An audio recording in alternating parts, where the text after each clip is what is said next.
going to talk about Shadow Paladin. Yeah, let's talk about shadows. All right, let's talk about what everyone's here really to see. So, Shadows got so much support, plus a trial deck. You know, if you have the money, just play Shadows. It's a solid deck, and so starting out, I don't think we got like 2 rares, 3 triple Rs, and 2 double Rs. Yeah, you didn't get a huge amount of card in the set because you got the trial deck, but what you did get was pretty good in my opinion. No, I mean we actually did get a huge amount of cards, considering rarity wise at least. And so, oh, I'm sorry, I mean playable card. Yeah, that's true. There you go. That's fair. So I guess starting off, we're gonna start with some of the rares, and so we're gonna be starting off with Curse Lancer. And so yeah, what do you guys think of this card? I mean, unflip is at a premium in standard right now, so any unflip is good. Yeah. I think because he hit 20k base, he's pretty good. 20k base unflip, he's pretty good. I don't see him playing more than a 2-of though. Like, I think if you play him, he's a 2-of. Of your like tech option, he's probably the best, right? I don't know. The fact that I have to call over a unit, I'm just like, nah. Like, all my other units need to die for someone else, like, not for this. And so... that's fair. So, I'm gonna try him at 2, but if I'm not, like, gonna be all like, oh, I have to cut him for something else. So... So, next card is a Dark Mage Badkar. So, what do you guys think of this one?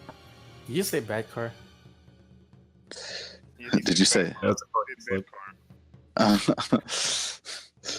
So I don't know how to say his name. It's complicated.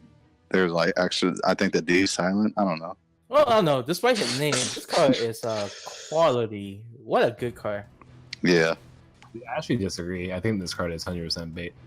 Really? 100% bait. What do you mean? He costs soul, and I think the soul is like the biggest resource Shadows have to deal with. And so, like, one for one card feels really bad, in my opinion. Yeah, the fact that it dies at the end, I feel, is very meh. And so I feel like this card's really timing. But I still feel like it's better than, like, I have to run it. And so I'm leaning towards 3 right now, but maybe 2. I don't know. I just feel like he's just such good value for your PBD twin. Yeah. And riding him doesn't feel bad like other cards. So once you get more is PBD your only sub-retire cost in standard right now? Soul? I mean, like retire. There's literally only Lancer and PBD, yeah. Yeah. So Lancer's not even really a retire, I guess it's called, huh? Yeah. And so my issue would be if I wanted to run Lancer and this, then that's 2 soul. And that's when I'm with Steven. Like, that's just bait. And so I'm not trying to pay all that soul for this. So, depending that's a fair argument. I think he's potentially really good in the future as you get more costs where he's relevant. Yeah. So, but yeah, I mean, I see a lot of builds running him at 3 because he's still good, and so also look at that swag. He's relatable. He's wearing a hoodie, some boots. Like, we can all relate to that. Being Spider-Man relatable. Yeah, you know, like, who doesn't want to be Spider-Man? So that's my guy. He's a bad card. I'm kidding, guys. But next we have Blaster Dagger, and so this is a double rare. Put in the soul on hit, retire. So good. It's great. It's free. If he costs something, I think he's bad, but he's free. He give you a soul, and he's free. The issue is that you don't have a lot. Right? Do you have a booster that can, make him a threat? What do you mean? No, he's an 8K. He's an 8K grade 1, so when he's boosting. You can run bad cards to make him a threat, but no. It's, like, when he goes first, you can AK poke, which is really nice. If they call something, or like it's just a steady booster for a resource. Yeah. The best thing about him is that he goes to soul. So if I get this off early game, I'm winning. Like, because I have that extra. Then using by card doesn't feel as bad. Then using Lancer doesn't feel as bad. And so I just have. You always call him behind Blast the Dark in early game? Oh, I would, but the likelihood of them having a rear guard that's the issue. So, because I don't want to put them in the soul and not retire anything. Well, isn't it just like the Kagero play where you just want the soul for advantage, just to have the extra soul? No. No. It's just like name one for it. Just the soul feels bad. I think Yeah. you can save him for later. Blast the Dark kind of give you a retire and advantage enough already. Like riding Blast the Dark is probably good enough. You don't have to overextend that early. Yeah, so that's why he ends up being like a 1, maybe 2 of. And so That's fair. So you don't have room for any more. And in premium, he's just bad. So because I have better cards. So, but going on to its other blaster counterpart is Blaster Rapier. And so, what do you guys think of this card? I thought it was going to be premium only when we first got this promo, and then when I found out it was turned illegal, I like lost my shit. Oh, we're doing so good on that. No, that's good. So, why? Because it's a free 14k attacker, hits a Vanguard, and it has pressure. It's like everything a Force deck wants, right? It can poke, and it has pressure. It's just math. This is not Kagero card. Correct. I don't see any situation where I'm running this card. Really interesting. Yeah, I mean, why you guys think it needs to be ran? I don't think it needs to be ran. I'm actually in agreement with you. I think it's pretty mediocre. Yeah, because I'm a Force clan. Like, I get 10k, bro. Like, that rear guard's strong already. Like, I'm not stressed for power. I'm already with Dagger, Blaster Dark, Dictator. I'm retiring rear guards, not to mention PBD. Well, So, don't get me wrong. I don't think it's like a terrible card. I just think your other grade 2 is so much better. yeah. Well, I think if you're not running a lot of Blaster Dagger, but if you're running more Blaster Dagger, then I like Rapier a lot. Yeah.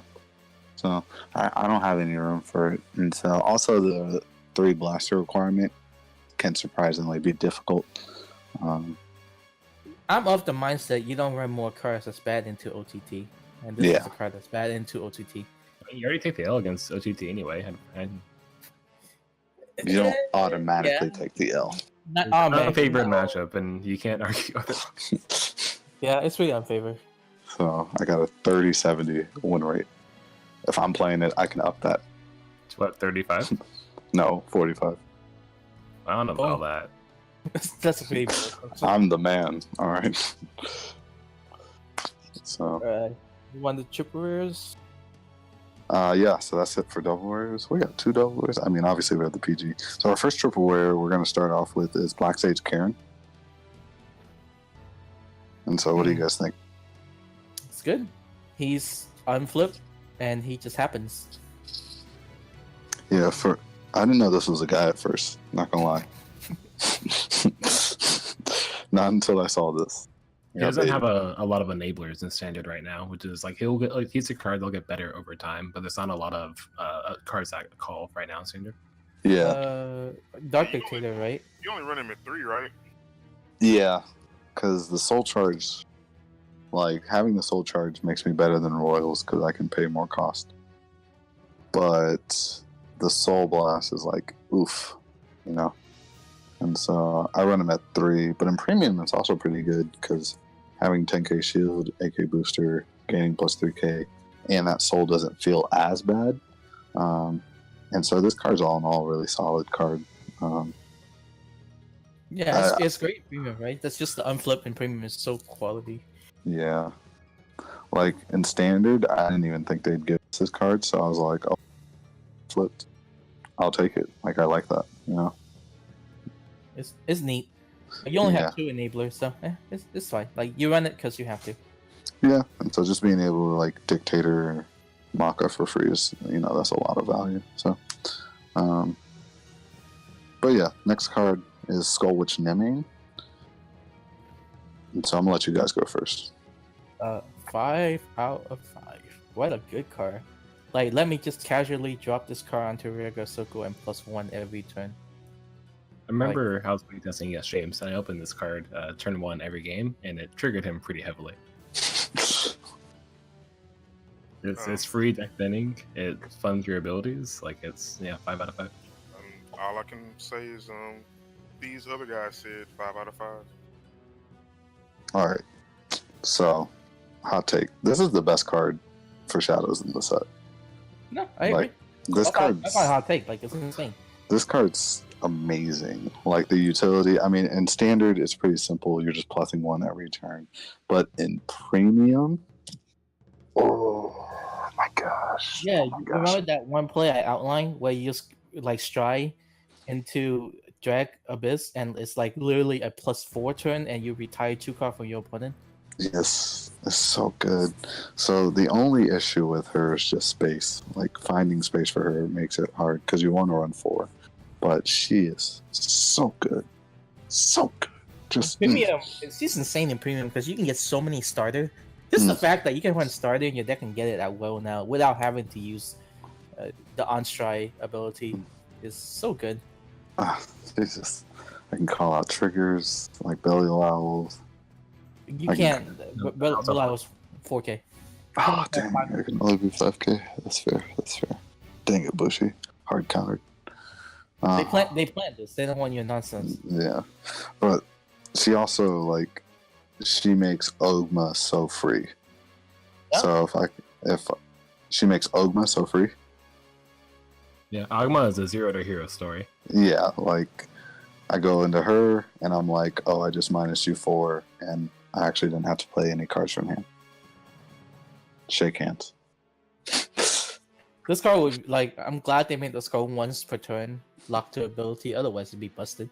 Oh yeah. So the earlier you see it, the better.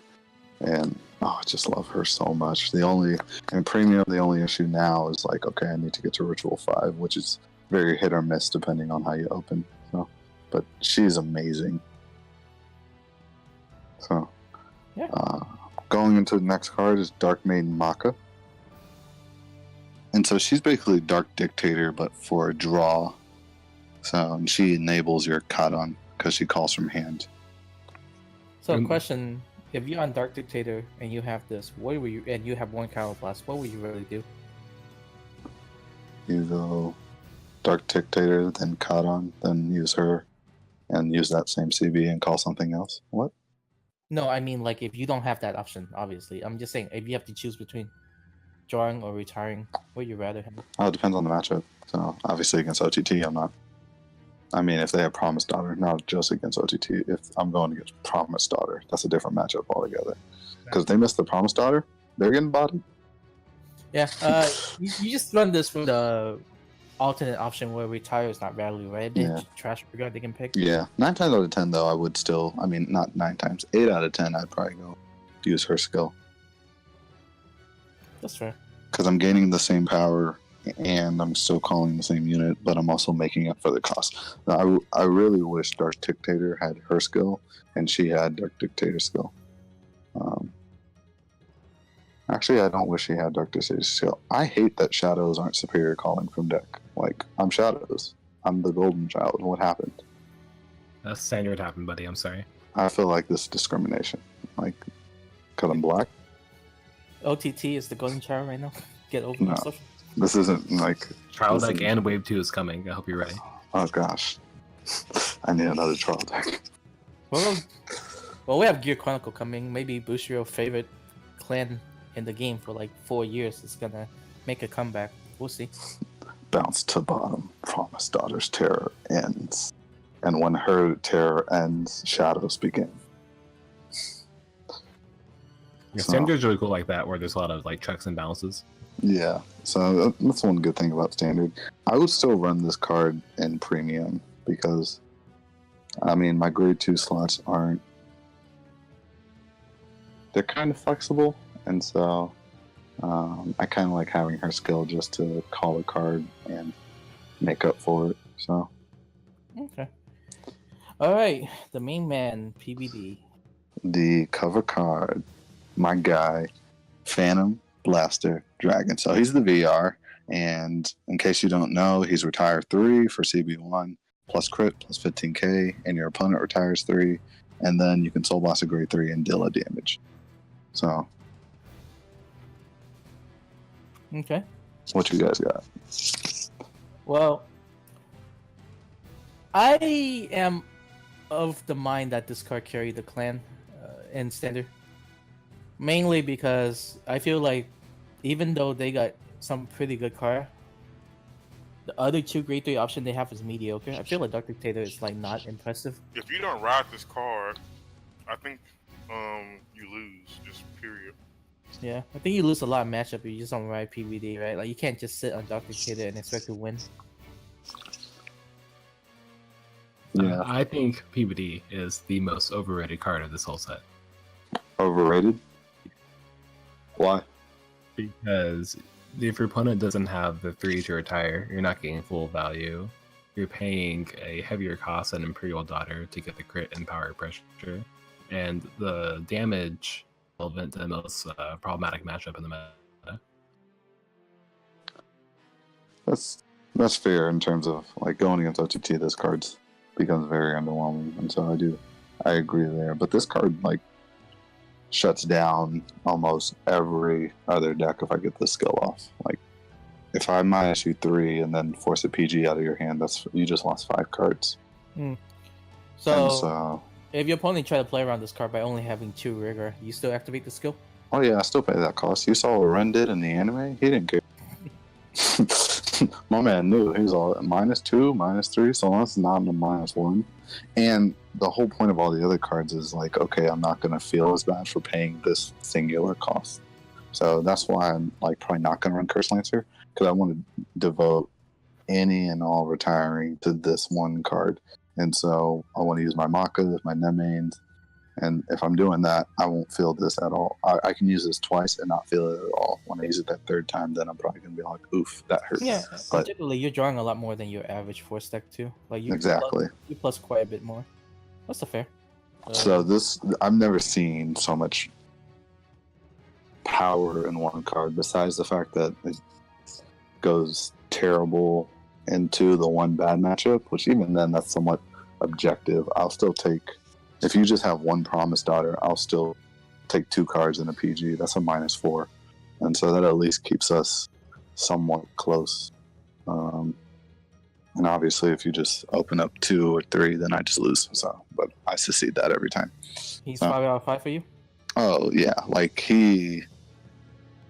Shadows were a little above mediocre, but they weren't great until they got this card. Like I remember back in the day paying CB2 just for 10k and a crit. Now I do burn damage and I retire to 3. The retire 3, like if you're an Axel deck, I just swing that. So he does a decent job of keeping the Murakumo matchup close. The only issue is that if they open up great early game, then you kind of lose. But if they open up kind of average early game, then we're in there. So I easily think this card makes Shadows like the 3rd best deck in the meta. Okay. I guess my main issue is that it's just really hard to chill on this. Like if you write this first, like your game plan had to have gone really well for you to chill on this. Yeah. So that's true. I don't want to just like ride into this, and the issue is I mean, the thing about standard is who rides more grade 3s, and then whoever does that, because they literally search and siphon for grade 3s. So yeah, I mean that's fair. So if I can, so I love this card. This card's just so powerful. As a primary XO player, how do you feel with this card, Chris? Fully, Chris. I mean, basically turn 1 you rush. It's like if they resolve this against you and you Nova, do you just like shake their hand? You don't. Oh yeah. If Nova, you're Nova, Aqua. you're not trying to. You're gonna rush. You're gonna take the minus from Blast to Dark. You're just gonna try to go ham because you don't want to get to this point in the game. If they get to ride Phantom Blast to Dragon, it's almost a shake their hand situation. You don't want that. So almost every XL deck is gonna heavily rush Shadows when they unflip that starter. Like, here's my interesting take on it. I think Shadow is gonna keep OTT relevant, just because it shut down all of OTT worst matchups, which are the XL clan. So like OTT can just be like, oh yeah, I'll just play OTT and all these Shadow player will cover the XL matchup for me, and then I'll just go into Shadow, which is a pretty favorable matchup. Yeah, that's extremely fair, because if you take OTT, if you just take route, Shadows is probably winning the OTT matchup. But since they have that one card, it keeps us out. But literally, like if I get this off against Aquaforce, they lose. I don't even have to get the burn. Same with Novas, same with Pale Moon, same with Dark Irregulars, same with Deep Police. I could go on. Dark Irregular is an interesting situation because they nick themselves, so you can't. They nick themselves before you can nick them. So if they can resolve, if they can resolve, and they have like no rigor on field, your impact goes down a little bit. But no, I tend to be of the same agreement. Like this card carry the clan for me, and they'll get better in the future as they get more support. And you're not stuck like having to ride this card. Yeah. So I mean, there are some matchups where I want to ride it first. Then there are some matchups where I want to grind, and so I want to wait on this. But all in all, he's my main Vanguard. Like that first skill's just strong. Yep. I mean, that's pretty much cover all the cards. Okay, so last. Oh well, I guess Shadow rating. Joey already says third best deck in the game. So I'm assuming OTT is your first and Kagero's your second.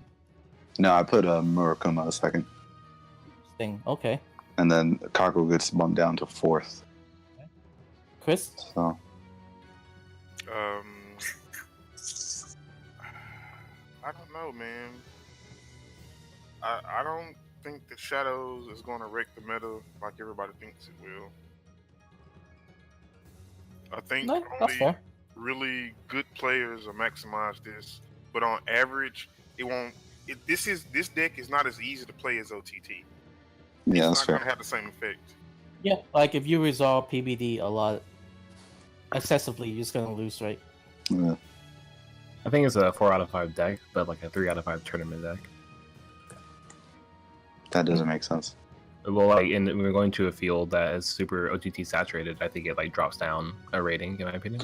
Oh, okay, that makes sense. Okay. So. That's fair. Oh. 5 out of 5 in premium, in my opinion. Like this set makes Shadow's insane in premium already, and this set just give him so much to play with, right?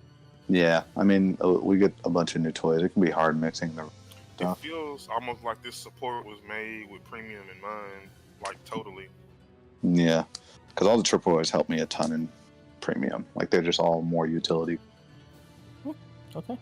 So I put it as like the fourth best deck.